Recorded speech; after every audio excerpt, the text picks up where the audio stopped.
Halo semua. Jadi Akademi Bonsai ini adalah channel yang dipakai untuk kita memberikan panduan seputar bonsai dan botani pastinya. Di sini ada guru kita, ya, trainer internasional Bapak Lutfi yang akan memberikan materi sesuai judul yang bakalan kita posting. Pak Lutfi, kabarnya gimana Pak? Alhamdulillah sehat. Jadi Pak Lutfi ini punya komunitas ya Pak ya, namanya Bonsai Sufi Indonesia. Apa tuh Pak filosofinya Bonsai Sufi Indonesia? Jadi kalau Bonsai Sufi Indonesia itu sebenarnya ya ada artinya, cuman kita anggap aja itu sebuah nama dari channel.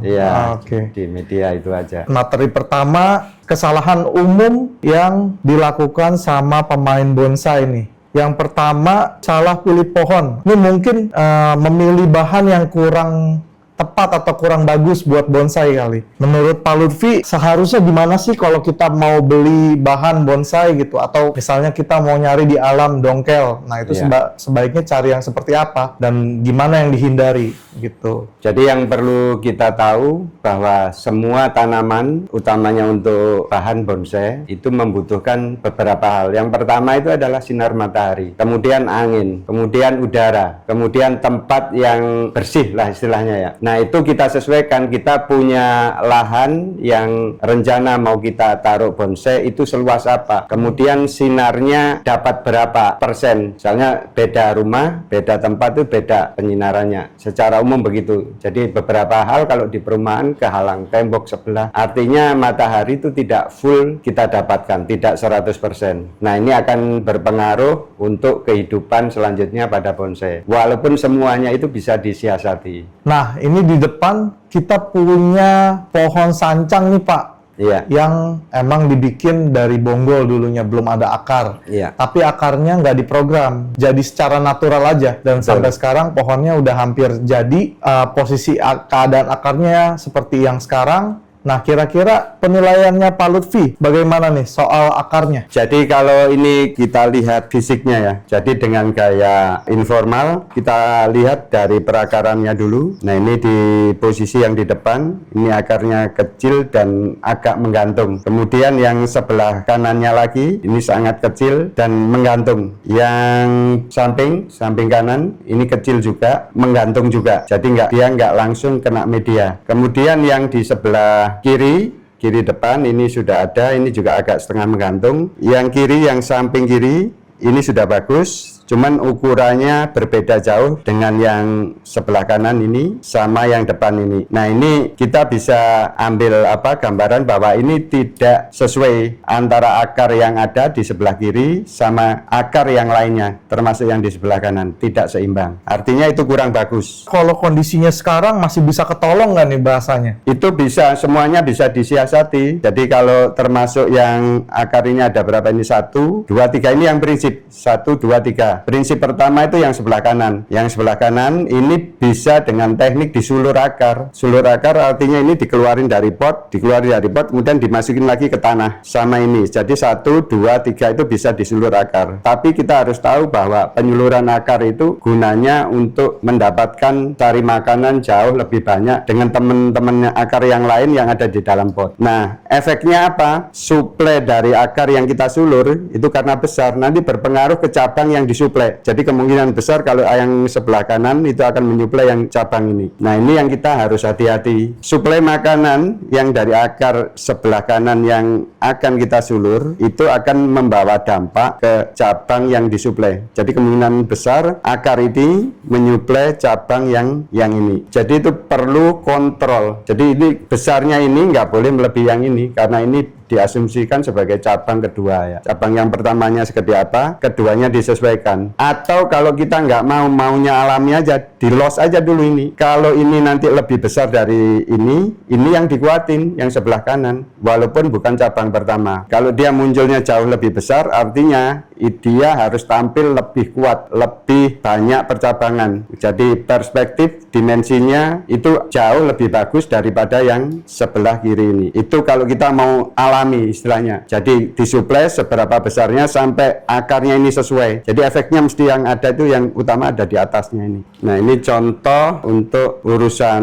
perakaran. Ini yang bagus. Jadi kenapa bagus? Jadi akar itu menyebar merata dengan besar yang bervariasi. Itu yang bagus. Jadi tidak monoton, semuanya seragam. Nah, akar yang di sebelah kiri, ini ada akar yang gede, itu menyuplai cabang yang besar juga. Nah, ini artinya apa? Ini sudah sangat alami. Kemudian yang kedua, sini, yang sebelah kanan ini juga menyuplai cabang yang kedua. Jadi kalau komposisi akar yang di sebelah kiri dengan suplai yang cabang utama yang besar, ini sudah mewakili. Jadi ini sudah oke. Jadi nggak ada permasalahan dari akar. Jadi besar kecilnya akar ini akan berpengaruh yang depan ini. Jadi hindari akar yang depan, yang sebelah depan itu besar. Dan ini udah memenuhi syarat. Tapi Pak, kalau saya menilainya ini terlalu rapat ya Pak? Betul, betul. Kalau terlalu rapat ya. Nah, ini tergantung program kita ke depannya. Akar yang rapat ini kalau di bonsai bisa difungsikan sebagai batang karena rapat. Apakah begitu atau termasuk tingginya yang dikehendaki nanti ukuran apa, itu akan berpengaruh langkah selanjutnya apa yang perlu dikerjakan atau yang perlu kita lakukan terhadap keberadaan akar. Ini akar flatnya sudah bagus. Yang masalah itu adalah kerapatannya. Nah, ini kita kurang tahu maksudnya untuk apa rapat ini, apa mau diangkat lagi mungkin 2-3 cm posisinya atau fungsinya di visual udah bukan akar tapi batang. Apakah begitu? Kalau untuk ukuran dan posisi yang seperti sekarang Pak, kira-kira siasatnya apa? Karena kan kita pengennya bogel ya sekarang ya, biar betul, bisa ikutan the max biar dapat Ya. rumah. Nah, apa nih biar mantep kita apain akarnya nih? Jadi kalau kita ke depannya pinginnya di ukuran maksimum small, ya ini kita harus rubah ininya. Jadi kita buang. Nah, ini kan semuanya kayak buntung-buntung gitu. Kalau secara teori, ini kan sudah ada akar di sini. Di sini mesti kosong. Dan ini sebenarnya sudah ada akar, jadi ada akar 1, 2. Yang ini sebenarnya kita tahan biasanya secara periodik, itu kita potong. Yang dipakai itu akar yang ini. Jadi setelah ini kosong, kemudian ini. Nah, ruang yang kosong di sini, ini akar itu kan nanti setelah dipotong, itu akan bercabang. Idealnya emang keluarnya 2, kiri kanan. Nah, itu kalau itu terjadi, nanti kedepannya ini udah nggak kosong. Nah, kemudian ini ada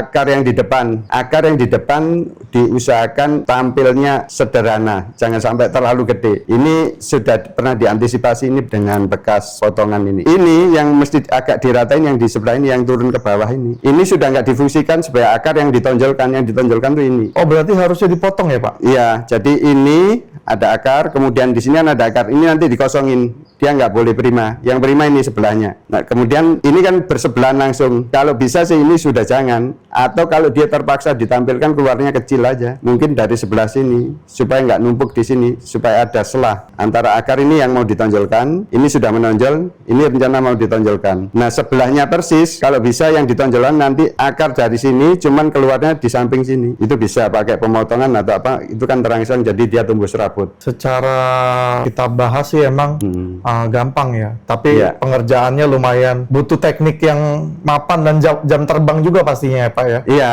jadi selalu ada teknik, selalu ada tahapan. Jadi nggak bisa langsung kita potong, tumbuh langsung jadi enggak. Oke Pak, kita pindah nih ke kesalahan umum yang kedua, yaitu pot terlalu kecil atau kebesaran. Soalnya kan teman-teman yang baru belajar bonsai itu pengennya cepet-cepet ya. Beli bahan terus dinaikin ke pot. Potnya kecil dipres. Nah, di depan ini contoh saya bawa pohon asem yang sebenarnya sih harusnya masih ngelos batang ya Pak. Tapi udah karena memang kok kayaknya ada pot cantik kemarin. Jadi saya beli, langsung saya pindahin nih, gemes. Nah, ini menurut Pak Lutfi ini salah atau benar nih Pak? Jadi ini untuk tampilan kalau sudah total performance, ini pot segini udah oke. Jadi udah terbentuk, udah pohonnya udah jadi. Udah hampir jadi perantingan mungkin ya Pak? Iya, tinggal cucu ranting sebenarnya. Kalau ini kan masih gedein batang nih. Iya, ini masih proses, masih lumayan lama, tapi sudah pakai pot yang ideal istilahnya. Nah, efeknya apa? Yang pertama, pertumbuhannya terhambat, pelan sekali. Dan yang kedua, makin lama, ini cepat tua. Cabang rantingnya akan cepat tua. Kalau tua, itu produktivitasnya dia akan turun, kurang. Makin lama makin lambat pertumbuhannya. Itu efek dari pemakaian pot yang langsung ideal. Nah, efeknya yang positif itu tadi, karakter ketuaannya cepat muncul. Negatifnya jauh lebih banyak, di pertumbuhan pasti terhambat. Nah, kelengkapan anatomi kalau pertumbuhan lambat itu akan susah sekali. Jadi untuk pohon segede gini belum total performance, masih masa pertumbuhan, mestinya masih banyak makan istilahnya, makannya yang cukup. Ini langsung dibatasi. Nah, kalau dibatasi gini, emang untuk tahap pertama itu sensitif. Sensitifnya bisa terhadap kekurangan air, terus pemupukan, terus pemotongan. Jadi daya elastisnya sudah jauh menurun karena terbatasnya tempat. Kalau pohon asem bukannya nggak boleh potong akar ya Pak? Potong akar sih harus, terutama waktu kita repotting, ganti media, itu wajib potong akar. Sebenarnya ada nggak sih tanaman yang nggak boleh potong akar Pak? Enggak ada, setahu saya sih enggak ada. Oh ternyata nggak ada. Enggak ada. Oh berarti kayak santigi juga bisa ya digedein pakai pot Bisa. besar dulu ya? Bisa. Nah tadi kan kata Pak Lutfi, pohon asam saya kekecilan tuh potnya. Nah, sekarang saya punya waru, pohonnya kecil tapi potnya gede banget. Ini Iya. gimana nih? Bener nggak nih? Ini kan belum total performance, masih pengelosan. Justru Yes. ini yang betul. Biarpun sebesar ini nih Pak. Iya, karena ini masih melalui proses pembesaran, itu yang diutamakan. Jadi untuk pot yang ini kebalikannya yang dari asam tadi, asam sama-sama masih harus proses pengelosan, harus pertumbuhan cepat di pot yang kecil. Nah ini udah bener, ini masih proses, posisi ini kan masih proses, kondisinya kayak begini nih. Pot yang segini, itu sudah sedang, bukan kebesaran. Tapi kalau saya ganti yang 2 kali lebih besar dari ini, gimana Pak? Kalau terlalu besar hampir nggak ada efek kalau menurut saya. Oh, sebenarnya- sama aja dengan yang pot segini sama yang 2 kalinya ini. Nah, Kecuali jangka panjang sekali. Oh, Sampai jadi puluhan tahun. nggak ganti-ganti ya? Iya. Makin gede potnya, makin jarang juga kita ganti medianya ya Pak? Oh iya, soalnya perlu akar yang panjang sekali untuk cepat gede. Wah, ini kalau santigi dipakein pot segini kayaknya cepet ya Pak? Jadi kalau santiki ukurannya batang segini, potnya segini nggak masalah. Tapi beda nggak sih Pak sama di ground langsung? Beda, pasti beda. Jadi kalau ini kan sebenarnya semi ground ya, bisa dibilang semi ground. Jadi pakai pot yang ukurannya jauh dari idealnya karena masih proses pertumbuhan, kita ingin pertumbuhannya jauh lebih cepat. Tapi masih dibatasi oleh ruang ini. Kalau yang di ground itu memang langsung ke tanah, itu udah sangat bebas. Oh, berarti Sangat bebas. pertumbuhan juga kira-kira 2 kali lipat kali ya Pak? Bisa jadi itu. Oke, berarti yang ini nggak apa-apa ya Pak? Ini sudah betul. Kalau Oke. mau proses, jadi posisi performanya masih kayak begini, yang diutamakan adalah pembesaran yang perlu dikejar. Nah itu yang utama. Jadi fokusnya udah boleh pakai pot yang ukurannya segini. Berarti teman-teman yang punya pohon belum kondisi 80% ke atas, Iya. kalau bisa di pot plastik ember aja lah, nggak usah naik ke keramik dulu. Iya, ya itu kan bagian dari proses supaya kita nggak terlalu lama menunggu. Ujiannya pebonsai sabar ya Pak ya? Iya.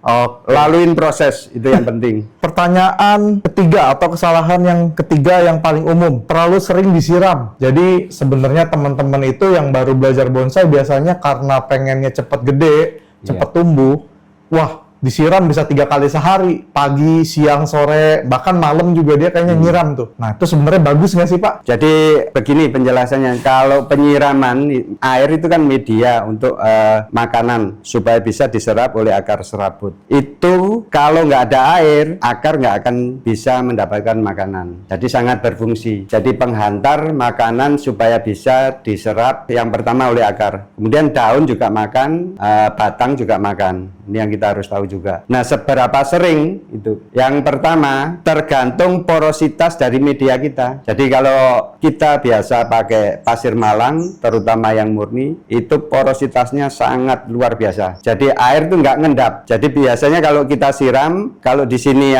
sudah penuh dan menyentuh di pot itu kan ada lubangnya, dia langsung keluar. Itu prosesnya kita nyiram belum selesai, dia udah ngocor. Itu namanya poros. Kalau kita masih nungguin beberapa menit, itu kurang poros. Tapi nggak dijamin itu kurang bagus. Nah, permasalahannya kalau yang pasir malang tadi itu kita pakai sebagai media andalan, biasanya orang banyak juga pakai yang murni. Kalau potnya tipis, pasti bermasalah. Artinya dia akan kekurangan air. Nah, kemudian kalau kondisi panas yang terik sekali itu bahaya. Jadi kalau kita biasa siram sekali, mungkin kalau posisinya di ember itu hampir nggak ada masalah. Cuman kalau potnya tipis, seperti kayak serut ini, pasti bermasalah. Masalahnya apa? Dehidrasi istilahnya. cepat menguap kalau pakai media pasir malang murni dengan pot tipis. Tapi itu kelihatannya rapi Pak, medianya pakai pasir malang doang. Tapi penyiramannya nggak bisa sehari sekali. Nah itu kita sebenarnya bisa prediksi cuacanya kalau sekarang sangat-sangat suka berubah kan. Tiba-tiba bisa hujan walaupun nggak musim hujan. Nah itu yang kita harus ngerti. Jadi air sebagai penghantar